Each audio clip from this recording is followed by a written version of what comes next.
Добро пожаловать в мой канал. Mis en examen ne vaut pas culpabilité, cette phrase que Laurent Wauquiez a prononcée mercredi soir devant l'équipe de direction des Républicains, infuse ce jeudi matin à droite. Dans les matinales, ils ont été plusieurs à s'exprimer sur la mise en examen, mercredi soir, de Nicolas Sarkozy dans l'affaire des financements libyens.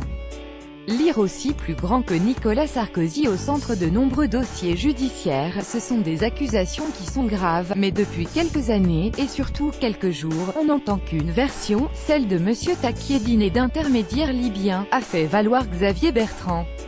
Maintenant, entendre la version de l'ancien chef de l'État, ce n'est pas inutile, a estimé sur CNews le président de la région des Hauts-de-France, amitié et fidèle soutien à Nicolas Sarkozy dans cette épreuve, avait écrit, dès hier soir sur Twitter, Éric Woerth, ancien ministre de Nicolas Sarkozy et député de l'Oise. Ancien trésorier de la campagne de 2007, Éric Woerth a reconnu devant les enquêteurs que de l'argent liquide avait circulé au sein de l'équipe de campagne de Nicolas Sarkozy et en a attribué l'origine à des dons anonymes reçus par courrier, non à un financement venu de Libye. D'autres témoignages contredisent cette hypothèse, quand il sera blanchi de ces accusations qui ne tiennent pas debout. Journée spéciale dans les médias, s'est emportée Nadine Morano, qui a confiance en des personnages comme Bourgi, Takieddine ou Djouri. Eh bien, Sarkozy, justement, a ironisé ce jeudi matin, avec son compte Twitter personnel, la présidente du FN Marine Le Pen. Pour Benoît Hamon, cette mise en examen est bien un coup de tonnerre parce que ça confirme des soupçons envers l'ancien président de la République.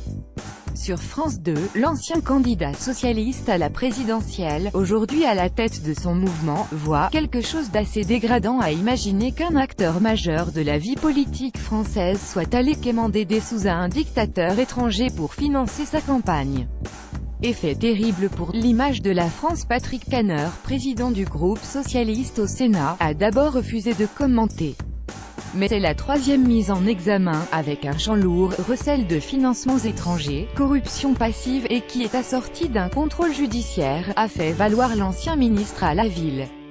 Et de conclure, être mis en cause, ce n'est pas être coupable. Je vais peser mes mots mais je vais vous dire que cela soulève des questions immenses, terribles. On s'interroge jusqu'aux motifs de guerre qui ont conduit à la fin de Monsieur Kadhafi, a estimé, sur RMC et BFM TV, Jean-Luc Mélenchon.